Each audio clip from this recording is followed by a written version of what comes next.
hi everyone. Today topic is MCQ, multiple choice question for class 10 board preparation.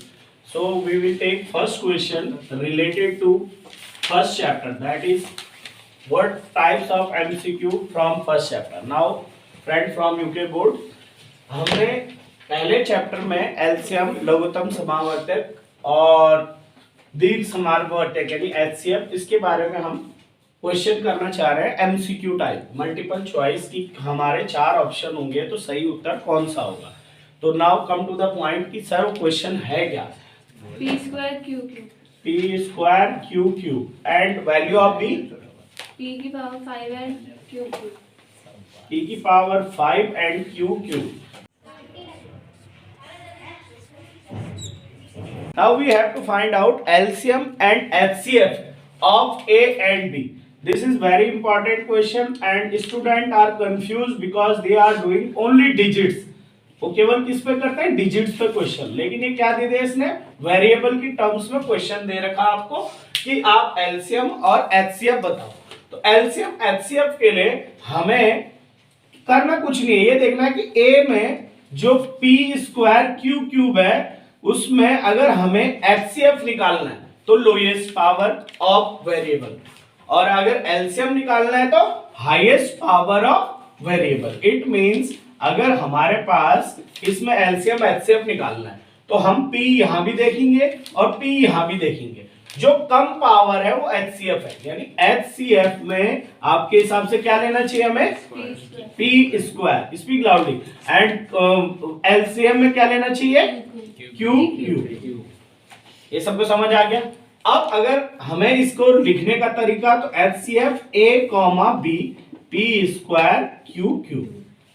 Now come to the second point कि sir अगर LCM पूछा तो LCM में क्या लिखना पड़ेगा, एलसीएम ए कॉमा बी।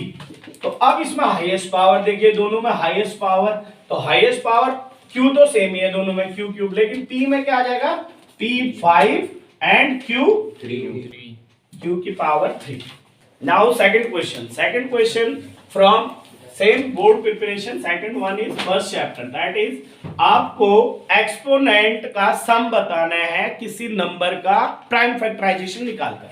तो कोई बच्चों को तो यही पता नहीं होता प्राइम फैक्टराइजेशन होता क्या है। प्राइम फैक्टराइजेशन आप में से जानते हैं प्राइम फैक्टराइजेशन क्या होता है, व्हाट इज प्राइम फैक्टराइजेशन।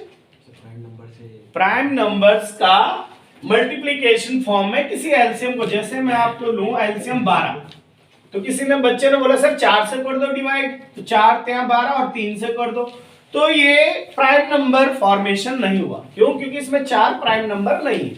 लेकिन किसी बच्चे ने कहा सर 2 से स्टार्ट करिए, 2 फिर 6 फिर 2 फिर 3 फिर 3 फिर 1, तो ये क्या आ रहा है, प्राइम नंबर आ रहा है। तो इनका मल्टीप्लिकेशन को हम बोलते हैं प्राइम फैक्टराइजेशन। इतनी बात क्लियर है। अब हमें कोई नंबर देगा वो फर्स्ट चैप्टर से कि इसका प्राइम फैक्टराइजेशन में जो नंबर आएंगे उनके एक्सपोनेंट का सम बताओ। तो अब वो नंबर क्या है, from question, what is the question, 196 we have to find out sum of exponents of prime factorisation. इसके जो प्राइम फैक्टराइजेशन आएंगे उनके एक्सपोनेंट का जोड़। तो अब पहले प्राइम फैक्टराइजेशन पता चलता है, तो 2 से 2 9 जा 18, 2 8 जा 16, फिर 2 से 2 4 जा 8, 2 9 जा, अब 7 से 7 के सिवा और कोई नंबर जो इसे डिवाइड करता हो, no, 7 is a prime number, 7 7 जा 7 1 जा। इतनी बात क्लियर। तो सर अब इसमें प्राइम नंबर का एक्सपोनेंट कैसे लिखेंगे आप, तो प्राइम नंबर वी हैव 2 की पावर 2, क्योंकि 2 बार है, इनटू फिर 7 की पावर 2। अब बोला एक्सपोनेंट का सम बताओ, जो प्राइम फैक्टराइजेशन आया उनके एक्सपोनेंट जो पावर्स आई उनका जोड़ बताओ। तो सम इज इक्वल टू, ये पावर क्या है 2 और ये पावर क्या है 2, कितना हो गया 4। तो this is the right answer, आपका ऑप्शन होगा 4। And we have this is board package 5-6 question we are doing in one short video, 2 और 3। So next question from rational and irrational. कई बच्चों को ये पता नहीं होता कि रैशनल नंबर क्या है और इरेशनल क्या है। इरेशनल वो होते हैं जो नॉन टर्मिनेटिंग नॉन रिपीटिंग, ना तो रिपीट हो और ना टर्मिनेट हो, नॉन टर्मिनेटिंग और नॉन रिपीटिंग। तो सर ऐसा कोई नंबर, तो मैंने कहा √7, √2। अब कई टीचर्स बच्चे को कंफ्यूज करते हैं, कहते हैं √7/1, क्योंकि बच्चे ने रटा हुआ रैशनल आर P/Q, तो P/Q में वो बोलते हैं P है और ये Q है, तो ये दिस इज रैशनल। तो बच्चा थोड़ा कंफ्यूज हो जाता है कि ये तो सही बोल रहे P/Q, लेकिन बच्चे ने ये भी पढ़ा हुआ P and Q are integers. क्या बोल पढ़ा हुआ? इंटीजर्स। तो इंटीजर्स क्या होता है? Perfect number, negative, positive, zero, but perfect, not decimal. तो अब ये जैसे √7 पे आपका दिमाग जाएगा तो आप कहोगे ये तो परफेक्ट है ही नहीं, ये तो कोई एग्जैक्ट नंबर तो आ नहीं रहा, तो ये कैसे हम इसको रैशनल बोले?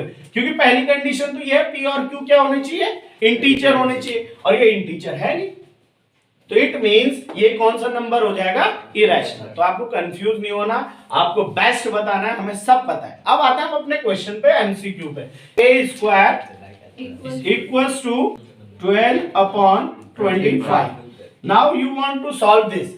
तो सर इसमें स्क्वायर को अगर हम रिमूव करते हैं तो we put root here in this side, and what is the √25? 5. You write here 5. But √12, will you solve √12? First you take LCM 12, 2, 6, 2, 3 and then 3. तो 2 तो रूट से बाहर आ जाएगा क्योंकि 2 बार है, लेकिन 3 नहीं आ पाएगा, तो क्या लिखोगे आप 12 को? 2√3। तो अब आप बताइए ये रैशनल होना चाहिए, इरेशनल होना चाहिए? Irrational. What is the right answer? Irrational. So this is the way. Next question related to terminating and non-terminating. I am taking so important question. Every time these questions are hot one. High order thinking. तो high order thinking के लिए जैसे next question दे दिया आपको 6 की power n ends with digit 0, ends with digit 0। तो आपको ये चेक करना है ये 0 से एंड होता है कि नहीं। तो अब मुझे कैसे पता चला टर्मिनेटिंग नॉन टर्मिनेटिंग से है? क्योंकि टर्मिनेटिंग नॉन टर्मिनेटिंग में टर्मिनेटिंग जो होते हैं वो ज्यादातर 0 से एंड होते हैं, तो हमें इसमें 0 लाना है लास्ट में। तो 0 लाने के लिए मिनिमम कंडीशन क्या है? कितने 5 होना चाहिए? मिनिमम 1। और कितना 2 होना चाहिए? 1। तो कितना आ जाएगा? 5 2 जा 10। तो लास्ट में क्या आ गया? 0। अगर 2 5 और 2 2 है तो क्या आंसर आ जाएगा? 100। ये 5 2 जा 10 और 5 2 जा 10 दूसरे से, तो 10 into 10। अरे इसको सिंपली सोचो, 5 2 फिर 5 2, क्योंकि एक 2 को मैंने इधर भेज दिया, एक 5 इधर, ठीक। 5 2 जा 10, 5 2 जा 10, वी गेट 10 into 10 100। अगर 5 3 और 2 3 होगा तो क्या आंसर होगा? लाउडली 1000। अगर 5 4 और 2 4 होगा तो क्या आंसर होगा? 10,000। तो these are the tricks to get last 0। हमें लास्ट में 0 चाहिए, कंडीशन ये है। अब सर 6 की पावर n, क्वेश्चन पे आते हैं अपने 6 की पावर n। तो 6 की पावर n में n तो हमें पता है ही नहीं, तो आपने कहा 1 ले लो, तो मैंने 1 लिया। तो 6 की पावर 1 तो क्या आएगा? 3 into 2। आपने कहा सर 6 की पावर 2 ले लो, तो 6 6 जा 36। इसमें भी 5 नहीं आएगा, जब आप 36 को ब्रेक करोगे ना, तो 2 18 2 9 3 3 3 3। तो इट मीन 2 3 और 2 2। ऐसी 6 की पावर 3 लोगे तो कितना आएगा? 3 3 और 3 2। तो 2 तो आ रहा है, हमें चाहिए 2 और 5 0 लाने के लिए। 2 तो आ रहा है, लेकिन कौन नहीं आ रहा? 5। तो इसमें लिखेंगे it doesn't end with digit 0 because there is no 5 की पावर m और 5 की power n in the expression. Now next question, MCQ type. We have m is an integer. कह रहा है कि m कोई नंबर है, आप m के साथ ऐसा क्या करें कि सारा का सारा इवन में आंसर आए। तो हमने m की वैल्यू में ये चेक करना है कि which one gives you even number, this one, this one, this one और this one। इसमें से हमें एक राइट आंसर पे क्लिक करना है। तो अब हम क्या कर रहे हैं, इसको कैसे चेक करेंगे कौन सा सही है? हमने m की वैल्यूज अपने दिमाग से कुछ भी ले लिया। आपने कहा सर 0 ले लो, तो 0 क्या इवन नंबर है? पहले तो ये चेक करेंगे। तो 0 इवन नंबर है? Yes, it is the smallest even number, सबसे छोटा। क्यों? क्योंकि 2 का डिवाइड 0 में करेंगे तो 2 0 जा 0, इट मींस ये इवन नंबर है। तो इसमें जब 0 हम जिसमें पुट कर रहे हैं, इवन कौन कौन दे रहा है, एक तो ये दे रहा है और एक only m, this one is fourth option, only m, एक ए दे रहा है। तो यानी ये दो कैंसिल हो गए, क्यों? क्योंकि यहाँ पे 0 रखोगे तो 1 आएगा, यहाँ पे 0 रखोगे 1, तो ये क्या हो जाएंगे ऑड, और हमें क्या चाहिए? Only even. Question is that कि m किस फॉर्मेट में m के साथ लिखा जाए कि आंसर इवन ही आए। अब हमारे पास दो ऑप्शन बचते हैं कि सर यहाँ पे 0 रखेंगे तो 0 आ रहा, यहाँ पे 0 रखेंगे तो 0 आ रहा, तो ये दो ऑप्शन सही हो सकता है, लेकिन हमें इसमें से एक ही ऑप्शन, क्योंकि एमसीक्यू है तो एक ऑप्शन सही है। तो आपने कहा सर m को जरा 3 रखना, तो अब जब 3 रखा तो यहाँ 3 रखता हूं m को, तो ये ऑड में चला जाता है, इट मींस ये वाला ऑप्शन भी कैंसिल। अब बचा 2m, तो 2m को अगर मैं m को 3 रखता हूं तो ये 6, तो this is the right answer. तो अब हमें क्या पता चल गया कि ये आंसर बिल्कुल सही है।